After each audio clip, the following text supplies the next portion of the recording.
entered the dog days of summer. It's late July.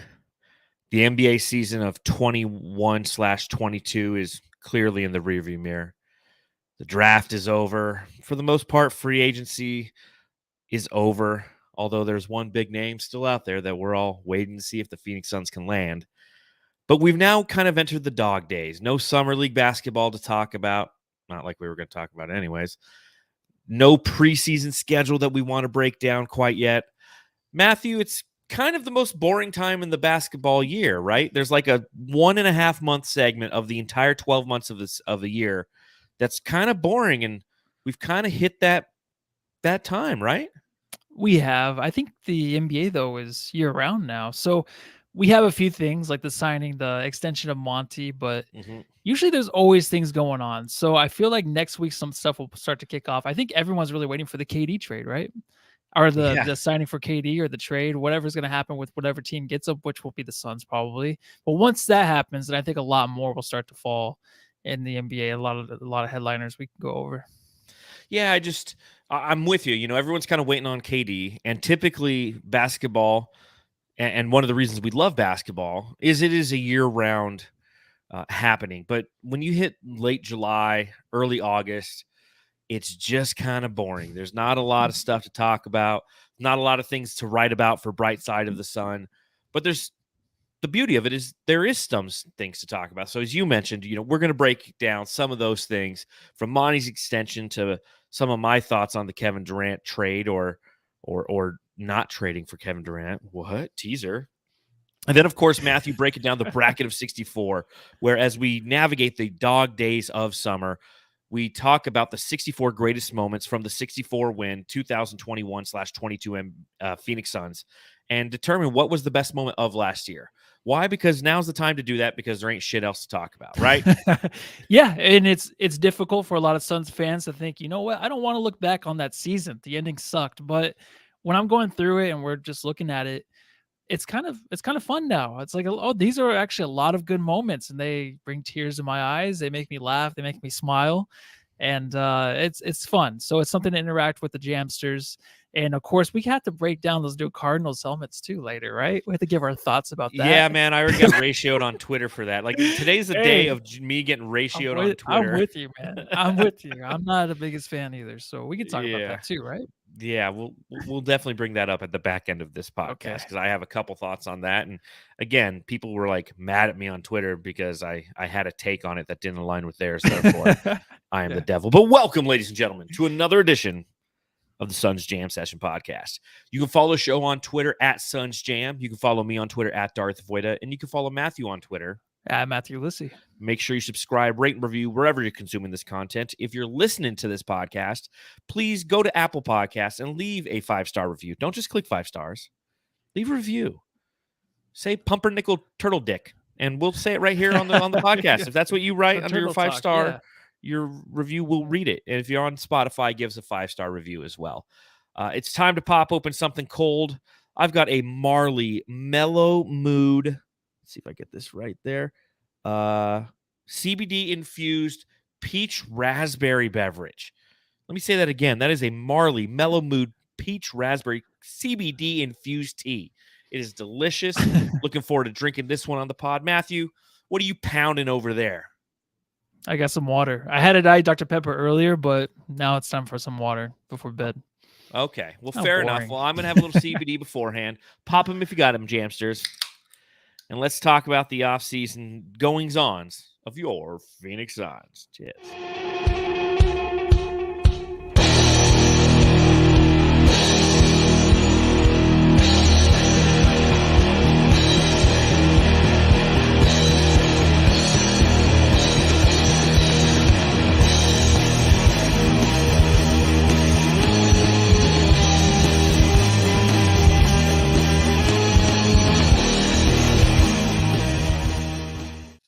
So the first major thing that kind of happened this week was the extension of one Monty Williams. Now, while the exact details has not been made public, it was reported by ESPN's Adrian Wojnarowski that the Suns and Monty Williams have reached a deal for a long-term contract extension. I know it's probably a redundant question to ask you, Matthew, but I'll ask you anyway. What were your thoughts when you heard that news? I wasn't shocked. It's kind of weird for a Suns team to really keep this organization together with young talent, their coaches and the GM. Like we're continuing on. A hard ending to last year. Yeah. You might think, hey, we might switch it up, make some big trades. I know the KD thing is coming, and Mikhail might be involved. Who knows? But I doubt he will be. It's weird for the Suns to really have that young talent, kind of like the Golden State Warriors did. And the Golden State Warriors won fairly kind of quickly with those guys. Mm-hmm. The Suns, it's taking longer strides, but the Suns are being very patient. Mikhail's re-signed, Ayton's re-signed, Booker got that big extension, and now Monty, of course, one of my favorite coaches to coach the Suns, probably my favorite. I don't know. It depends how many times we get burnt out in the playoffs. If I'm going to think like he's more like Mike D'Antoni, but I love Monty. I love James Jones. I hope they stick together. The 2-year, I guess it's around a couple years extended. It's not really any. There's no specifics right on it yet. So I'm just thinking the 2 years. It kind of matches where KD's at in his contract with the 4 years. So he has 2 years left, and then 2 more or so years. So it kind of matches up to where KD's at. So I'm not saying that's the reason why, but it's nice to kind of get that done with, and then you can just move on because everyone else, all the young core, they're all extended. So now we can just focus on the future and try to get those championships, man. I'm excited to have Monty back, man. I don't think anybody else that's a Suns fan is upset about it. Yeah, no, I think it's very well said, my friend. I think it really is. It's after a devastating loss and end to an amazing season for the Phoenix Suns, you're crushed a little bit inside. And you kind of go, okay, well, how do we pick up the pieces and move forward? And one thing that James Jones, a general manager who himself received an extension this past January, one thing that he did was fortify this team and the assets of this team relative to the Devin Booker extension, spending 90 seconds to match the offer by the Indiana Pacers for DeAndre Ayton. And now extending Monty Williams. Monty Williams is on the 3rd year of 5 of his initial contract that he signed with the team back in 2019. And I think it's nice to you were about a year away from any conversations about, okay, well, what's the status of Monty Williams, especially given the fact that he's foreseen one of the most successful 3-season runs in the history of the Phoenix Suns organization. Only Paul Westphal has had a higher winning percentage in the regular season than Monty Williams, and he did that for his 4 years that he coached in the mid-90s. So Monty Williams in his 3 years is right behind Paul Westphal. To your point, he's one of the most highly successful coaches in the Phoenix Suns organizational history, and we're not even going to allow it to get to that point. Like, of all of the things that have occurred since James Jones took over for the Phoenix Suns, there's 2 things that could be questioned. And that was his decision not to extend the rookie contract of Jalen Smith, simply because that's an asset and that's a number 10 overall pick. And it was the decision not to extend the rookie max contract to DeAndre Ayton. As we've seen, the reason for not extending the rookie max to DeAndre Ayton is actually something that's going to be beneficial for the Suns in the long term. And the Jalen Smith decision is still kind of one of those ones where I think we can all agree James Jones didn't play that one right. But every other decision has been spot on, has been justified, and I think the extension of Monty Williams is just another example of that. We're not even going to get close to what's up with Monty? Like, are we going to be extending him? Like, how much money? Who's going to be picking up the phone and calling about Monty Williams? It's not going to happen. Like, Monty Williams will continue to be this coach potentially, as you mentioned, through the duration of a Kevin Durant contract if he ends up coming here, right? Yeah. I'm sure Kevin Durant, he asked the Suns, make sure you take care of that. No distractions the next 4 years. Let's get 3 or 4 of these championships. And Monty's he's absolutely learned it. And I think there's a few things we've always kind of criticized him about, but he's been kind of quiet on that end where we don't criticize him like a DeAndre. And DeAndre, his contract situation, of course, went up to the last available moment until they had to re-sign him. Monty's one of those guys, just like a Devin Booker, where you just want to take care of it. You don't want the distractions going forward. You have this young team. You want the free agents to know you got something stable here, where other teams might draft a good player. They might have these 2 or 3 year veterans like a Shai Gilgeous-Alexander that, just they want out of the situation of a rebuild, and then they see a team like the Suns, and I don't remember when it was like this, where the Suns are just, they're making the right decisions, the right moves, and they're just, yeah, exactly, they're just stable. And it's something that I'm not used to yet. And I think last year we kind of got spoiled a little bit. The year before, the year before we got spoiled a little bit going to the finals, right? Now we expect that all the time. And that's what this franchise expects out of all the players and all the coaches. And they know they're going to get the best from Monty. And that's what's really awesome, is like, I feel like he can still grow a little bit as a coach, but he's on the right path to be one of the best coaches in the franchise history. 100%. And, stable is something that we haven't experienced as Suns fans probably since the mid 2000s. And even then, it wasn't as stable as we probably would have liked it to be. I think back to the 04-05 Suns and how they kind of blew it up. They lost 2 of their 5 starters going into the next season after an amazing run. And, that kind of set a precedent for anybody involved saying, hey, like, you come to Phoenix, like, you might not get paid, and we might, Joe, the whole Joe Johnson situation. It's like, yeah, we might not pay you. Whereas now, like, with the Monty extension, with DA getting paid, with Devin Booker getting the max, I mean, it's just like it's setting a message out to the rest of the team. To your point, anybody who's in an unhappy situation, a la Kevin Durant, they're going to point their eyes towards Phoenix and go, I want to be a part of that. There's a stabling factor that is there, that is present in Phoenix, and I want to be a part of what they're building there, which kind of brings us into the next topic of conversation, and that is the KD situation. This is the topic of the summer, and it reminds me, Matthew, remember the whole LaMarcus Aldridge thing, years ago, like 2015, 16, somewhere right in there, and how I know you and I used to have conversations. We really wanted LaMarcus Aldridge, and the Suns did too. They unfurled the banner in downtown Phoenix. And then, like, July 4th weekend, he signed with the Spurs, and it was just like over, right? Yeah, like, but he was just close to the trainer. Like, I think there was a trainer on our staff that he was close to or something. Yeah. That was the only connection that we had with LaMarcus Aldridge. I mean, this is a little bit different, I think. I think KD, he said he wants to be here. He's not Blake Griffin saying, I love Scottsdale. Yes. KD said that he wants to play with Booker. Yes, and he loves Coach Monty Williams. So, yeah, he's very specific. And the opposite of the whole LaMarcus Aldridge thing is the fact that rather than it just, our hearts being torn out right away, it's just been this slow burn through the month of July.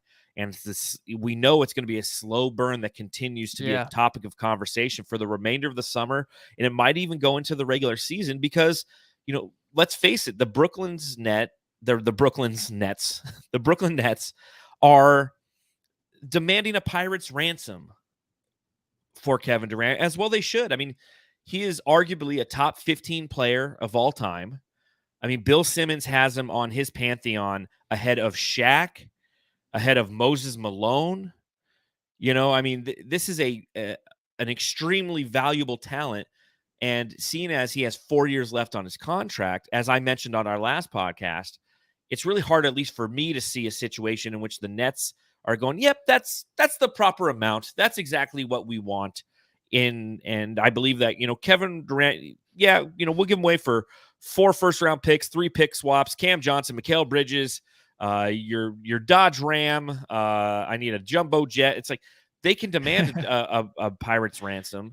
And I think James Jones is smart by just going, you know what?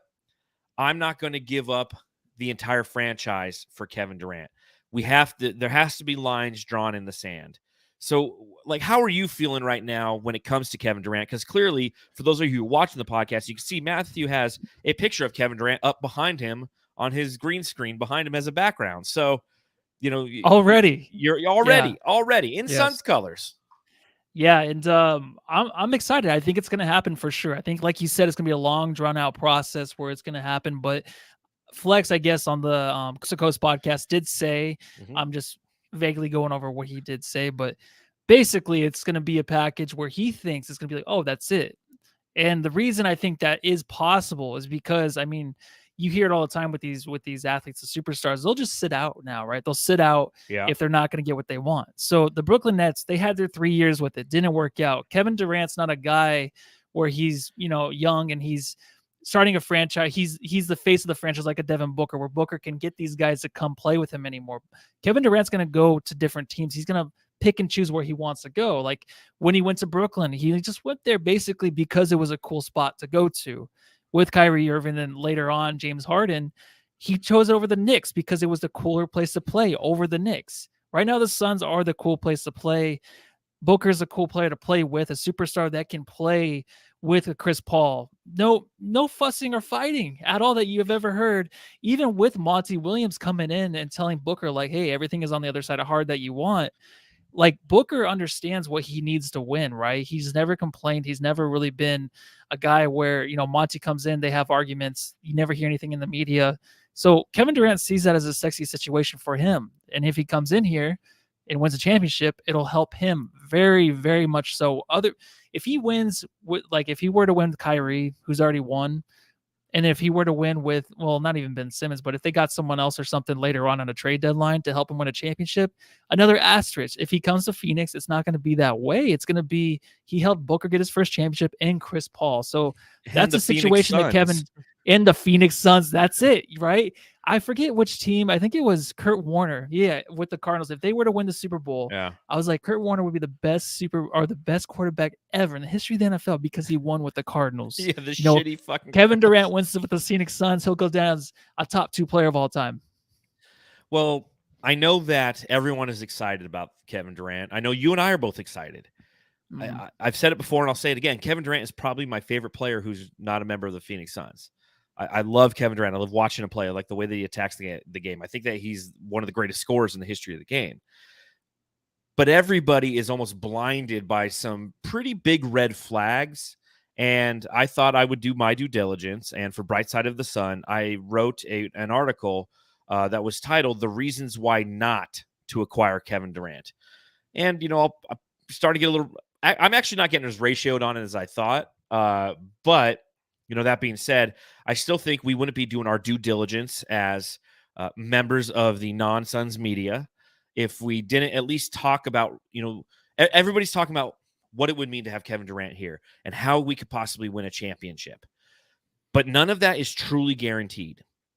The only thing that's guaranteed is his contract.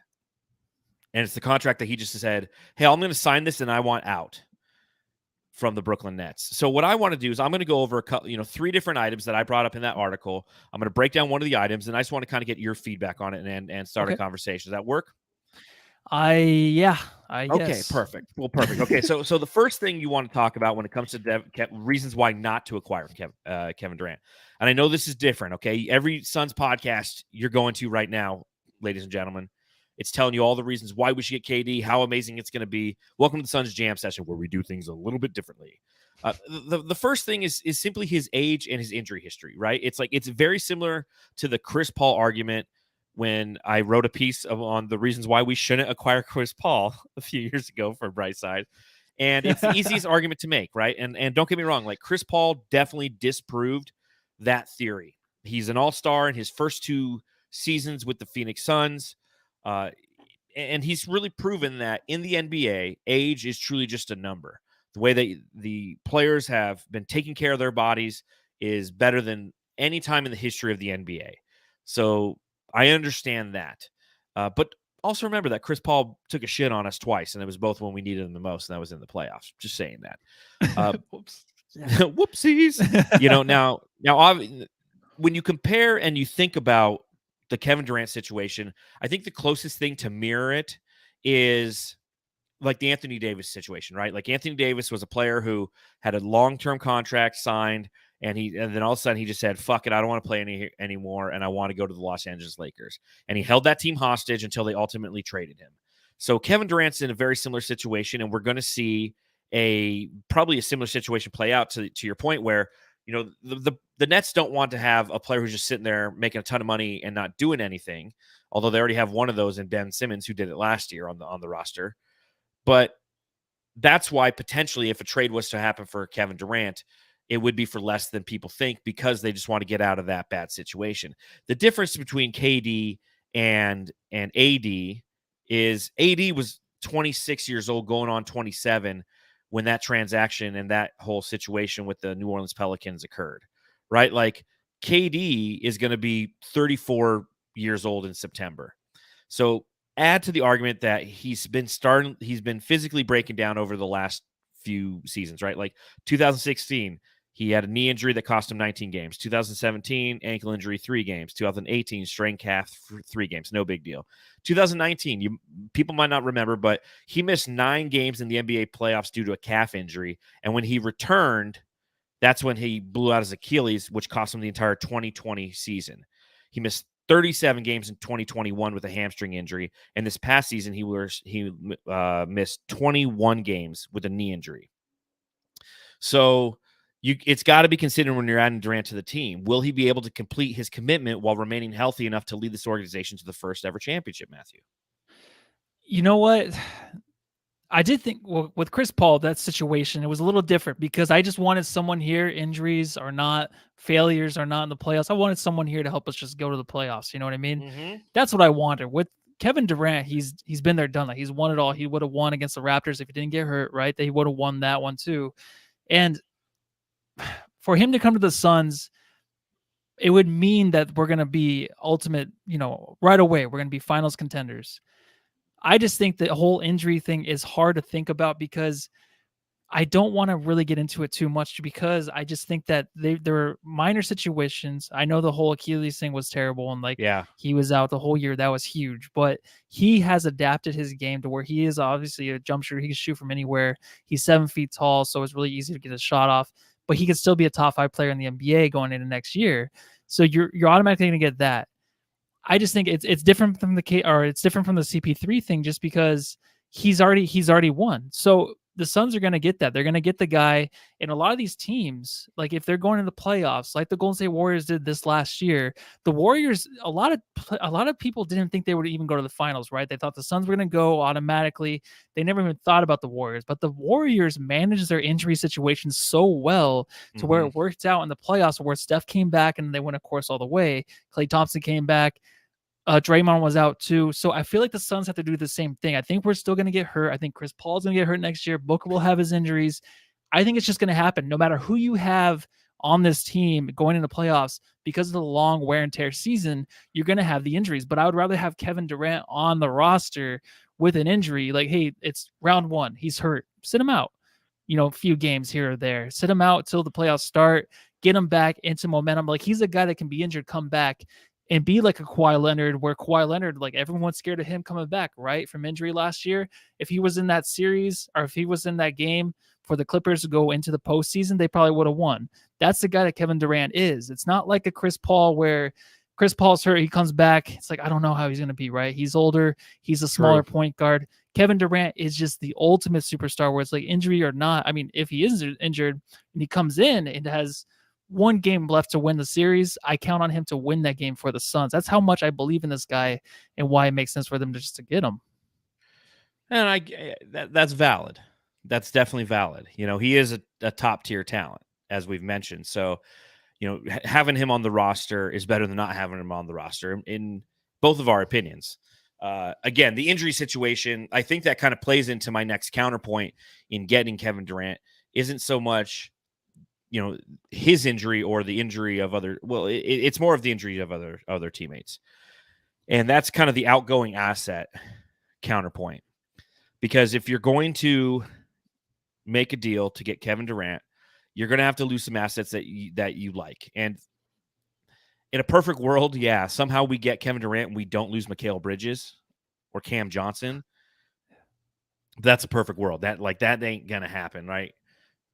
This isn't NBA 2K where we're forcing the trade, and it's just like we just give up a shit ton of draft picks. It doesn't work that way. It just doesn't work that way. So you wouldn't only be giving up players such as Mikal and Cam, but you'd be giving up 4 first-round picks and 3 first-round pick swaps. So essentially, you're giving up your right to draft the best possible asset you could in the first round for nearly a decade. Okay, and pick swaps, yeah, and I get it. It's fine, right? Like if you get a player like Kevin Durant on your team, your draft picks, in theory, are going to be in the late first round. So who needs them? And we know that James Jones isn't really big on the draft. But that being said, like draft capital is still considered a valuable asset.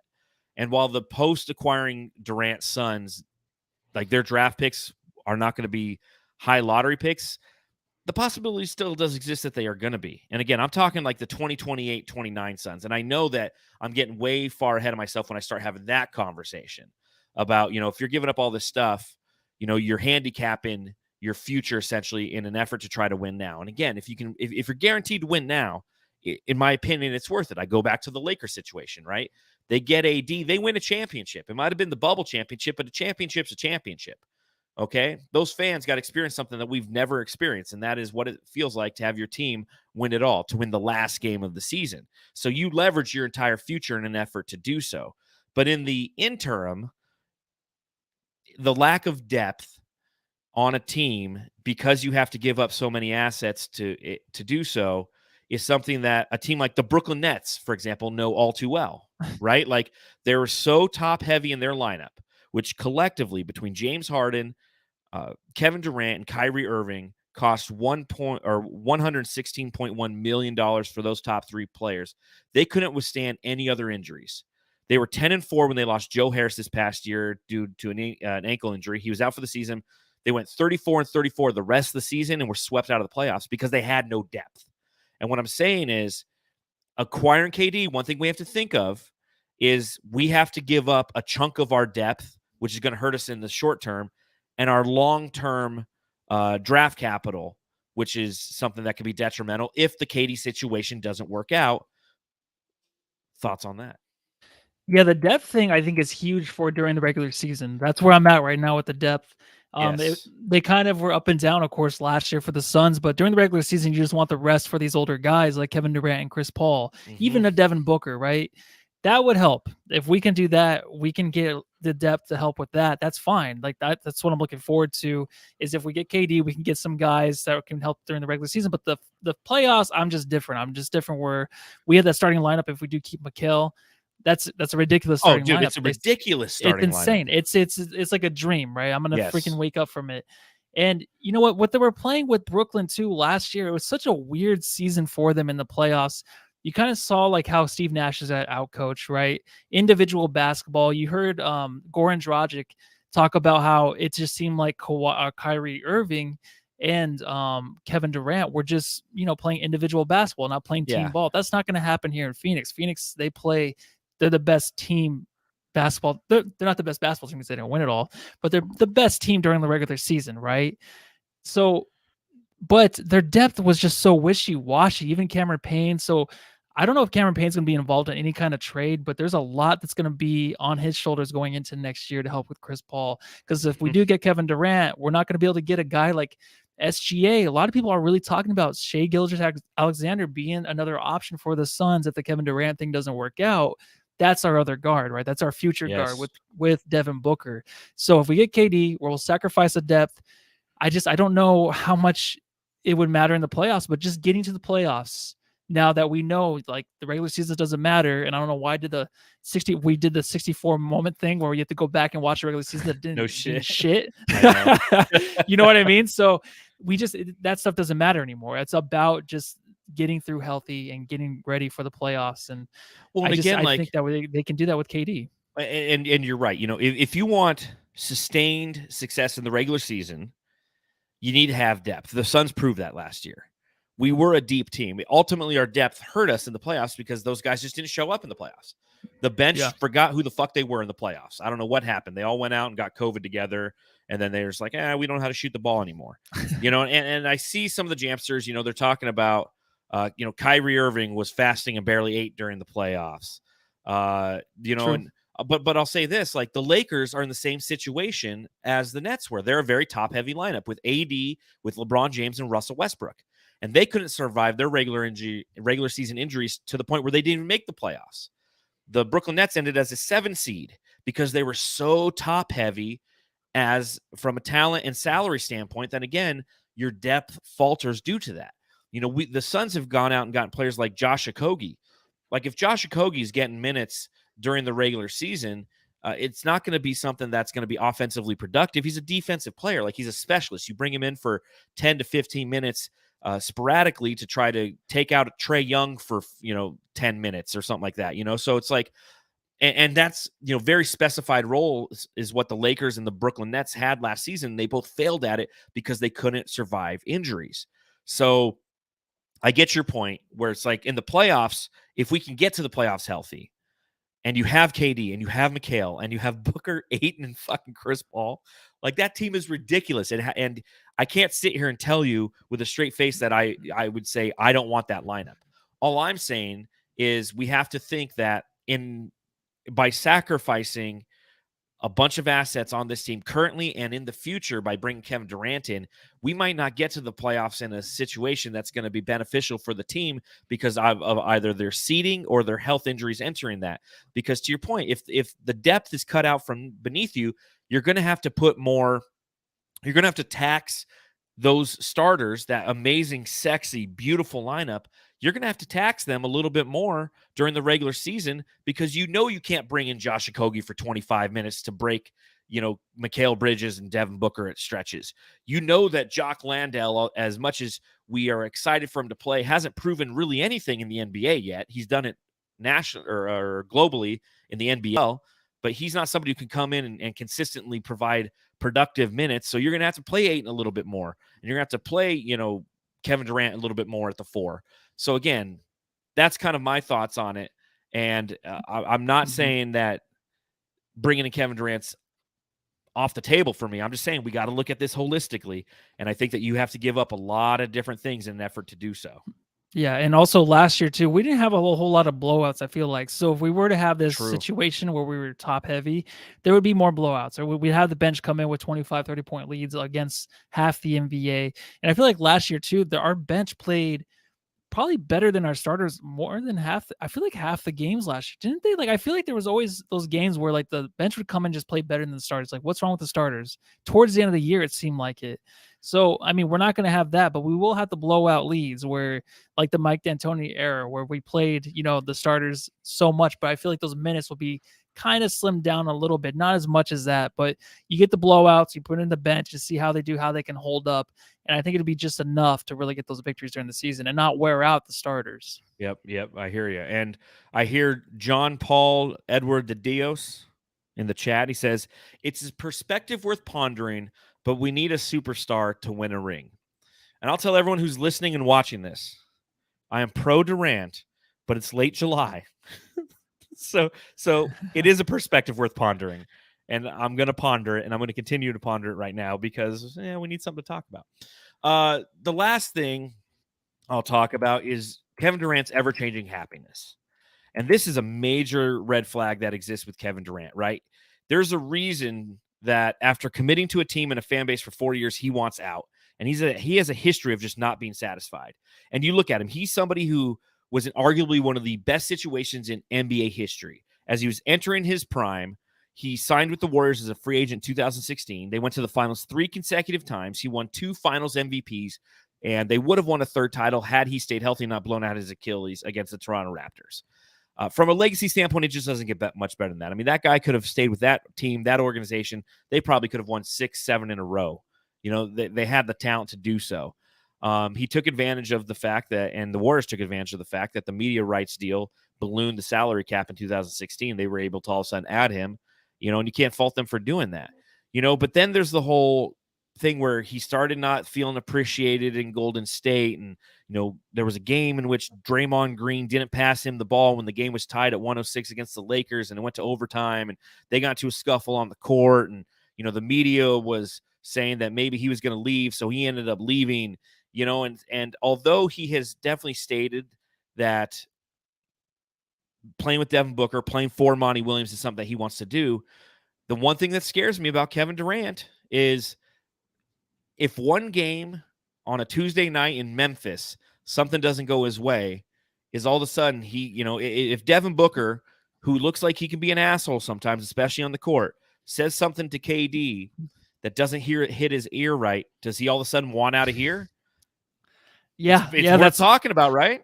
Yeah. No, it's definitely something that even Steve Nash said a couple of years ago, where he was a coach, assistant with the Golden State Warriors. He's like, I don't know what's wrong with KD, why he's upset. He is upset. I mean, we've seen him on Twitter, but also everyone talks shit about him all the time. So why not be a guy that defends himself? But when it comes to on the court stuff, Draymond's like a different animal, right? Like, he's a different guy out there.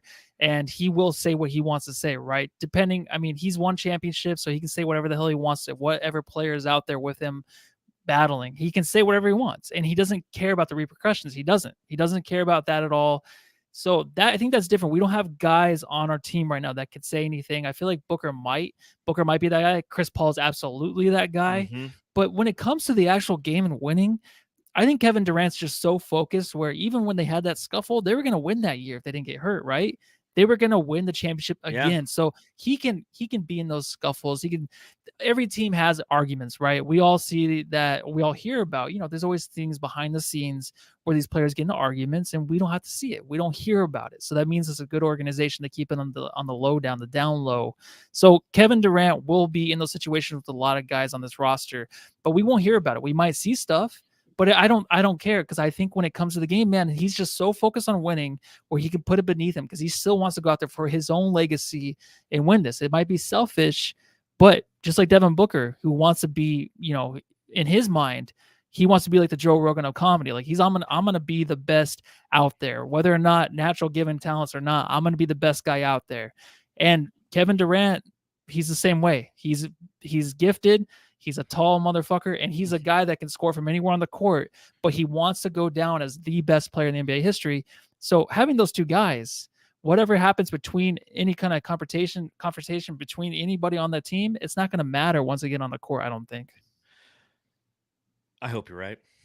I hope we get them. 40 watchers. Right. Sorry. What's going on? What is everybody in Europe? Everyone's on vacation. Everyone's on vacation, yeah. I'll say this. I've come up with those 3 counterpoints. I wrote that article for Bright Side of the Sun. Please go check that out. Give us a thumbs up while you're here as well. I'll say this.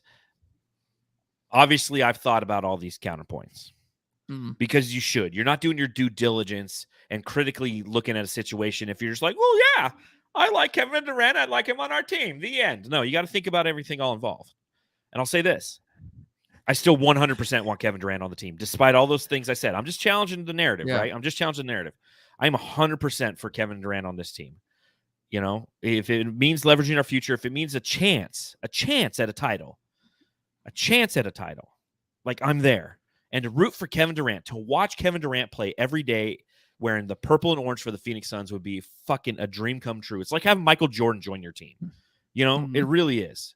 And I don't care if he's 34 because he still has like at least 2 more years of elite basketball left in him. So I wanted to throw those counterpoints out there, one for conversational pieces to put it out there. And again, to help our fellow Suns fans think critically about this situation. Yeah. You can't blindly go into things and go, everything's going to be all right. Because we're Phoenix Suns fans. We know that if this happens, though, if this happens where we get KD and we have the 4 years with him, we never win a championship, it's over. Suns fans will leave this franchise. Yeah. There's no winning a championship. Yeah, so that's the other side of hard. Everything after, all the picks, all of that, if we give them up for the next 5 years, and the next 6 years, first round picks, we don't have anything. It doesn't matter, because whether or not we win or lose, those picks won't matter, because if we lose, we're never going to care about this franchise again. If we win, we won't care about those picks. We're like, hey, we got a chip. We don't care. You hearing this, James Jones? Something.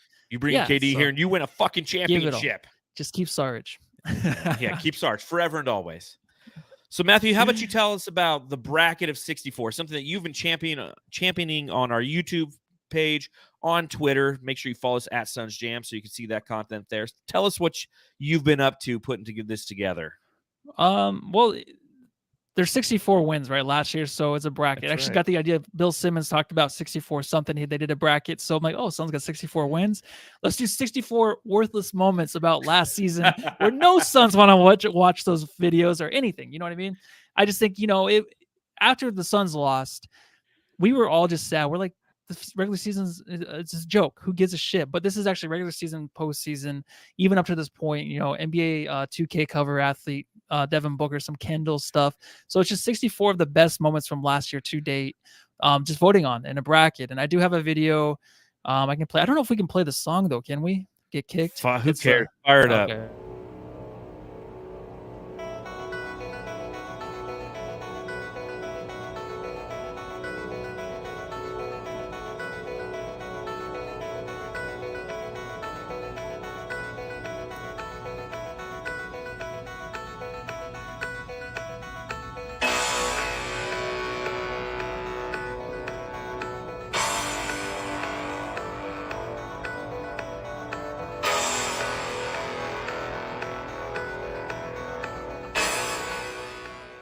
So for those of you who were only listening and you couldn't see, Matthew had the whole bracket up there, kind of breaking down some of the different moments. We're putting these out one a day, allowing our subscribers on Twitter to go through and just give us their thoughts, vote on those. Why don't you walk us through some of the ones that we already have done, and where we are? Let's talk about some of these moments, man. All right, so it is tough to go back, and I was actually talking during the video. I thought, and I was on fucking mute the whole time. So, so like for an example, Cameron Johnson, the game winner, went up head to head against the Porzingis up and under from Booker, where Booker that was a fabulous sick play up and under. It's the number 16 versus number 1 in the Booker bracket. So of course, Cameron Johnson moves on. So there's the Booker bracket, the Al McCoy bracket, Ayton bracket, and the CP3 bracket. Okay. So of course, I mean, there's 32 teams, or I'm sorry, there's 16 matchups in each. It's basically like a NCAA tournament. So there's gonna be one. How did you determine the seedings? Oh, this is random. So I did the 1, 2, and 3 basically of the good moments, and then everything else is just basically random. So if you see a matchup, it's like, why is this number 4? Or like, why is this number 6? Or how is this the number 12? It's just because it's 64 moments, and a lot of it. Not a lot of it, but some of them are just kind of like, I guess I'll throw this one in there, right? So that's why I was going to say, Jamsters, if you guys have any ideas, everything is up for change. If you have any other ideas for a moment, I can add it in there, switch up the matchups until it hits round 2. Round 2, then it's permanent. But round 1, we can switch it up. So there's a few in there. I'm like, Torrey Craig's return. How special of a moment really is that now? That's a 16. But then how? Yeah, there. But in the moment, like we were excited to have Torrey Craig come back. We were, exactly. Actually, I was excited, and then like 2 weeks later, I'm like, damn, I missed Sticks. Yeah, I know, right? But Coach Fall Founders like the no Shamit bracket, huh? There's actually one called Landry Shamit's disappointing season. So, and also there is one in here too. Let me see. Oh yeah, none of this matters because Luka beat our ass. So that's one of the moments too. So nice. I'm sure that'll be the one that wins. Nice. So, but yeah. So far, which moment has had the highest percentage of a win? Cam Johnson for sure, 96%. Damn, 96%. That was kind of, and that's what's fun. That's what's fun about this. Again, it's the dog days of summer. I'm really appreciative of you putting this together, Matthew, because I think it really it warrants us going back and trying to remember the good of last season, because we were left with such a bad taste in our mouth, and we're definitely looking forward to the next season. But we need to appreciate the 2021-22 Phoenix Suns for what they were. And that was the greatest regular season team in the history of this franchise. And it's interesting as this bracket progresses to see what the Jamsters will ultimately vote as the number 1 moment of the 2021-22 season. Can you tell me what the 4 number 1 seeds were? You said the Cam Johnson game winner over the New York Knicks. That's a number 1. What are the other 3 number 1 moments? So the number 1 for the Al McCoy bracket, that is the Al McCoy receives Booker's jersey after getting the 63rd win. Oh, what a moment. See, that's what I'm saying. Like, it was such a fucking awesome season. Like, the season was crazy awesome. We had so many great moments. And we had so much fun along the way. Pods. Like, that's what I'm saying. Like, I know it doesn't mean shit, but when you go back and watch this, like, eventually when this is all said and done, we'll be like, okay, that was actually pretty cool. That's when I think we'll get a little bit of recognition from this, is when it's all done. I feel like, holy shit, that was a lot of moments. But anyways, yeah, so the number 1 in the Ayton bracket is the Paul perfect game in game 6, 14 for 14. Ooh. And then the number 1 in the CP3 bracket is the shut up pussy part, or on the shut up pussy. So that's the number 1s. And that one, of the number 1s, how many have been voted on? How many of them have been voted on? Yeah, I mean, because you have the whole bracket, but you're going every day. You're releasing a new. Every day there's a new matchup. Yeah, so it's gonna last the 2 months where there's gonna be nothing until the Kevin Durant's not gonna sign for a while, so we have to find something to do until then. So why not just go through this? But the shut up pussy, that was 81% win over the Jay Crowder, the 1-1-1-1 stat line game. Yes. That was pretty cool too. We love that. That was in the playoffs as well. So nice. Oh yeah, that's right. Yeah. So how many moments have you put out there? And go through them real quick and just tell them, because what we'll do is next week when we go live right here on the Suns Jam Session podcast on the 31st, is we'll just do a recap of this last week. What moments were put forth to the Jamsters and what those final voting percentages were. Yeah, so the matchups so far, the Cha-Chas, so this is the Booker bracket. The Cha-Chas, yeah. Cha-Chas behind Chambers lost to the Cameron Johnson versus Julius Randle fight that happened. Okay. Which was pretty sick. That was an awesome moment.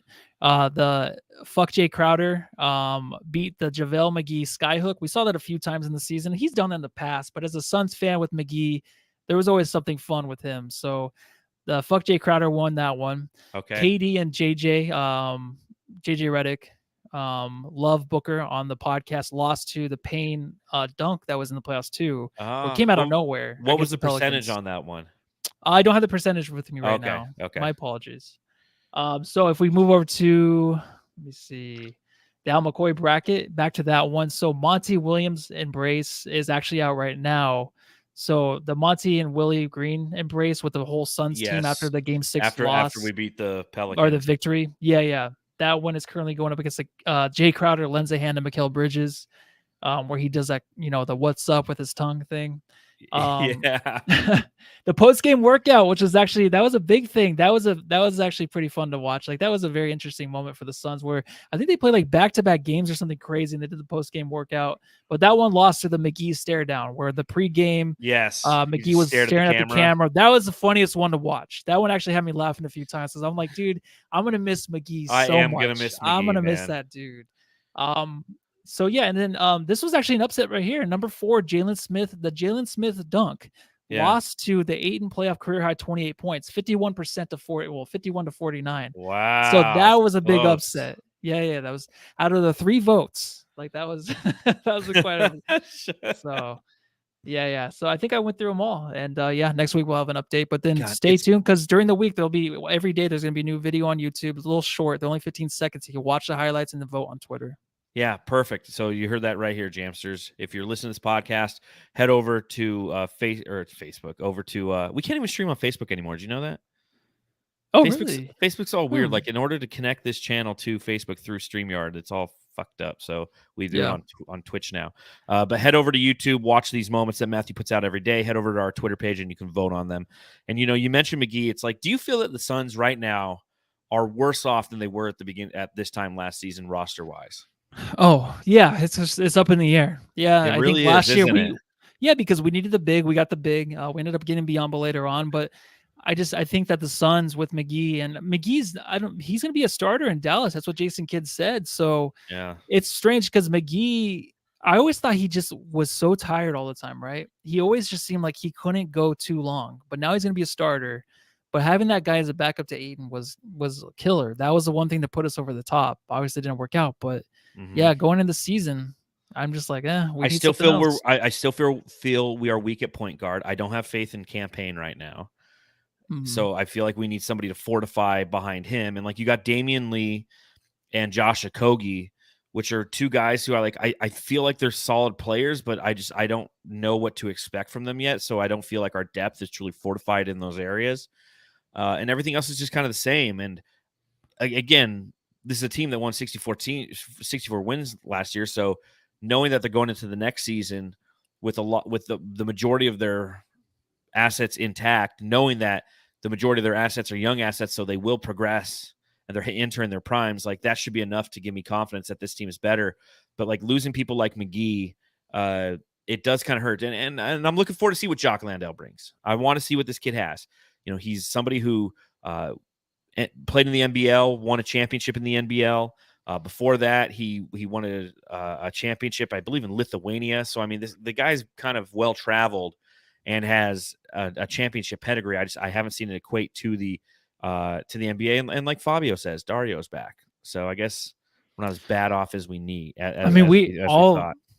Last season when we lost them in the finals, I mean, we ended up losing the series. So who knows? And then plus, just really quick before I forget, Ish Wainwright game against the Spurs last year. That's another moment. So I'll add that. I'll just take out like something stupid that I put in there. So there's a good moment.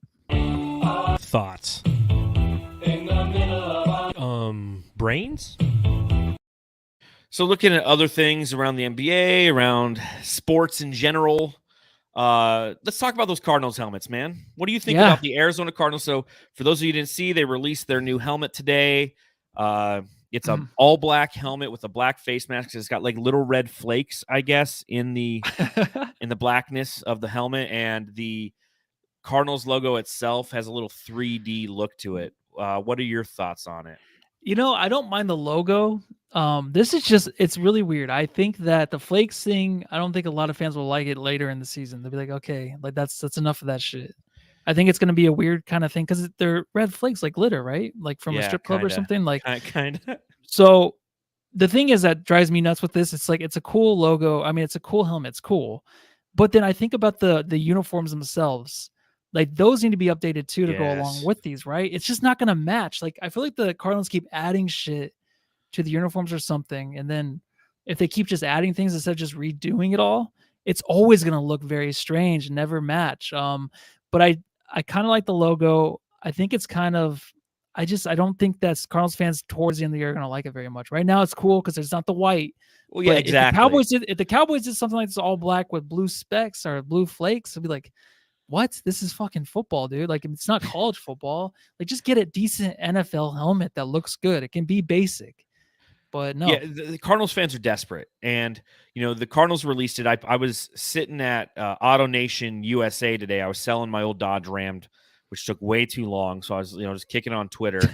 And I saw it. And, my first comment is, I'm like, this is lazy. It's black. Like, everybody's doing black right now. The Jets, they have a new black because it's the first season in which helmets, they can have alternate helmets again. It's the first time since I think like 2013. So the Panthers, they're doing an all black one, and the Jets are doing an all black one. I think the Eagles are doing an all black one, and now it's like, ooh, the Cardinals are doing an all black one. Ooh, but it's got little red flakes. So like my initial response was something along the lines where it's just like, this is lazy. Like it's black, but at this point I'll take anything because the Cardinals, I think, have some of the worst helmets in the entire league. It's boring. And I mean, people lit me up. They're like, it's not black. It's not all black. There's red flakes in there. I'm like, ooh, like you said, like red flakes. Ooh, that changes everything. It's like, it's just black. It's like, I did see some that were a concept where it was red and the face mask was yellow. And I like that because it kind of looked like the Cardinals logo, red and yellow on the beak. And people were dogging that take. They're like, oh, it looks like McDonald's, It's hard with that logo though, right? I think the logo just kind of the whole thing just needs to be redone. I do like what they did with the logo because it does have kind of a 3D look to it, and it's changed just enough to where it looks better than it did before. But I was so surprised. I'm like, wow, Cardinals fans are just so desperate to have anything different that they're like, the black with the red flakes, it looks great. And to your point, it's like, it's not college football, like look mean. Now, granted, I don't think Cardinals fans will be tired of it because we'll see it, I think, twice in the preseason and then one time during the regular season. That's all. It's only one time? Yeah, it's a color rush. It's when they do their color rush thing. So, every team is putting out these new uniforms and they're all going to wear them just one time a year. And I like that they're doing this, but again, I thought that, again, I'm happy with it because anything's different. I'm a typical Cardinals fan, so I don't give a shit. But if the Suns did something like this, right? If they did like an all black jersey and had like these little purple flakes on it, like a glitter bomb, like they were hanging out at the titty bar and all of a sudden, Mercedes dropped some glitter bomb on them. Mercedes. It's a good stripper name. It's my daughter's name. Huh? There you go. Huh? What? And, and then they wore those jerseys to the arena. I think we'd make fun of them. I think we would because the Suns have a history of putting forth some pretty cool concepts, some pretty lame ones, but some pretty cool concepts. And I just think that, I mean, that's my take on weird. It's weird. The Cowboys are bringing back their white helmets with the blue star, which my favorite. Makes sense for them. Yeah, those are your favorites. And I know you have a Cowboys jersey that's like the ones that they wear with those. Like those are nice jerseys too. So just get it right. I think the Cardinals, they're never going to win unless they redo everything and get a good look out there. And just that's basic and solid. Frank Brown in the chat, he says, how about the Bengals alternative white helmet? That looks good. I think that looks dope. You like that one? I do. It's like a Siberian tiger. Tough. Yeah, no, it is. I don't know. The Bengals are always weird for me. It's a hard one to do with the stripes. It just doesn't look good to me ever. I don't know why. Yeah, just doesn't fit. I like the Bengals, but their uniforms, the white helmets, we'll see on the field. Matthew Joyce Entertainment says, I don't see any red in them at all. I'm like, yeah, you have to look really close. But the people on Twitter look really close. They freeze framed it, and they're like, see, there's red in there. What is wrong with you? Can't you ever be happy? Like, I can be happy. No, because you know why we're not really happy with this? Because what they should do is have a lot of concepts out there for people to vote on or something. Yes. there's Make us no part of the reason to where this is all process. hidden and it comes out. Oh, this is what you get. This is what you get for the next few years. It's like really like we were lucky with the Valley jerseys, right? I think up to man. that point, we were just like, what's gonna happen? We're never excited with anything. And then the Valley jerseys hit, we're like, oh fuck, that was awesome. But then Yeah. rarely happens, man. Well, it's like Low Sun says in the chat. He goes, except if the new Suns uniform, the blue ones are true. Those are garbage, which I agree with. The teal? Like the teal ones that have I just like those. Do you really? Yeah. And Tell I have me that about teal this, hat. Matthew. Okay, that's why you like it, because you already have the I think it's teal gonna hat. look good. It's gonna look good on the players But on the it's court. gonna have the little shitty Suns logo right in the middle. That's the only thing I don't like. That you hate. That's the only thing I don't like. I do like the teal though. I think it'll look good. It's different, and I don't know. I like the teal color right now. I don't know what it is. The last few years I've kind of liked it, and if they can kind of change the Suns logo in the middle, then I'll be very happy. But Right. I don't mind it, man. I think it looks pretty cool. If it's gonna be we different, have you on the podcast, go with that. because you go with you always go against the grain. I'll probably I'm gonna get one of those and never get a jersey, just like always. Closing out the show, is there anything new that you're watching? I know we talked about this last week. I do want to give a shout out to Dervish of Whirl from Fanning the Flames. He texts me. He's like, "Hey man, you got to check out The Bear on Hulu."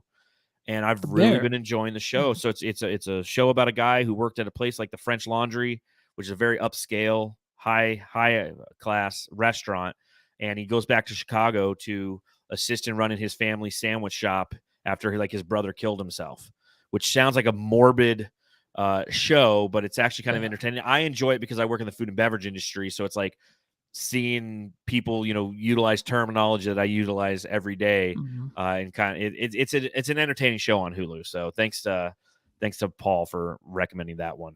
You know what sucks is I don't have Hulu anymore. I don't have a login, so I'll have to borrow maybe mine. Actually buy an account, because I miss It's Always Sunny.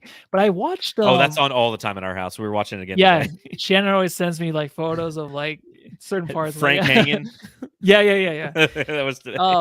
So there's a new show on HBO called The Rehearsal from Nathan Fielder. Okay. I watched that. It's a little different. So it's basically about, first episode is just, I don't want to give away too much, but it's a guy that's nervous about giving away a secret or telling no, I'm sorry, it was a lie he had for 20 years with this group of people that are his friends. He wants to tell the actual truth.